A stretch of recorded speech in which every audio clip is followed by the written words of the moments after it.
আলহামদুলিল্লাহ ওয়া কাফা ওয়া সালামুন আলা ইবাদিহিল্লাযীনা ইসতাফা, আম্মা বা'দ। আল্লাহ তাআলার শুকর যে আল্লাহ তাআলা আমাদের সকলকেই, আমাদের মুসলমান ভাই বোনদের দেখা ব্যতীত হয়ে আজকে আমাদেরকে মাঠে নেমে তাদের সপক্ষে তাদেরকে একটু সান্ত্বনা দেওয়ার জন্য এবং বিশ্বের সমস্ত শক্তি যেগুলি ইসলাম বিদ্বেষী তাদেরকে দেখিয়ে দেওয়ার জন্য আমরা মাঠে নেমেছি। আল্লাহ তাআলা আমাদেরকে মাঠে আসার তৌফিক দান করেছেন, বহুত বড় নিয়ামত, শুকরিয়া আদায় করবো আলহামদুলিল্লাহ।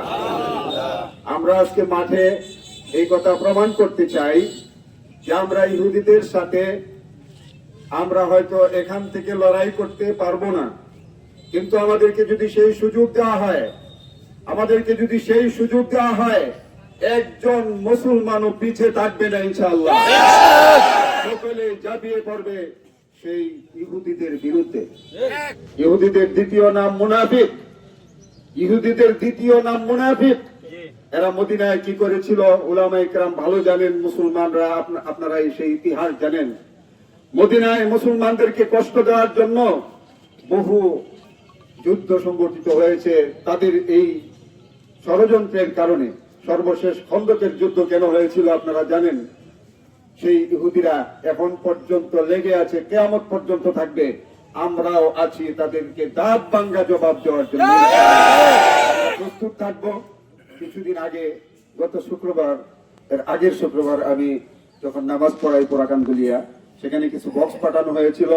আমাদের আল্লামা মামুনুল হক সাহেব একটা ফান্ড তৈরি করেছেন, সেই ফান্ডে টাকা জমা দেওয়ার জন্য আমাদের সেই ইসরায়েলি যে বড় বড় হামলা শুরু করছে, এই হামলার প্রতিবাদে আমরা অন্য কিছু না করতে পারলেও অন্তত পক্ষে আর্থিকভাবে আমরা ফিলিস্তিনিদেরকে সাহায্য করার জন্য একটা ফান্ড মামুনুল হক সাহেব তৈরি করেছেন, আরো অন্যান্য হয়তো তৈরি করেছেন।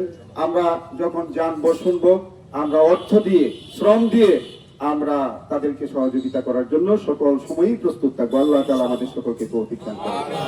দরুদ শরীফ পড়ি। আল্লাহুম্মা সাল্লি আলা মুহাম্মাদ ওয়া আলা আলি মুহাম্মাদ কামা সাল্লাইতা আলা ইব্রাহিম ওয়া আলা আলি ইব্রাহিম ইন্নাকা হামিদুম মাজিদ। আল্লাহুম্মা বারিক আলা মুহাম্মাদ ওয়া আলা আলি মুহাম্মাদ কামা বারাকতা আলা ইব্রাহিম ওয়া আলা আলি ইব্রাহিম ইন্নাকা হামিদুম মাজিদ। রব্বানা যালামনা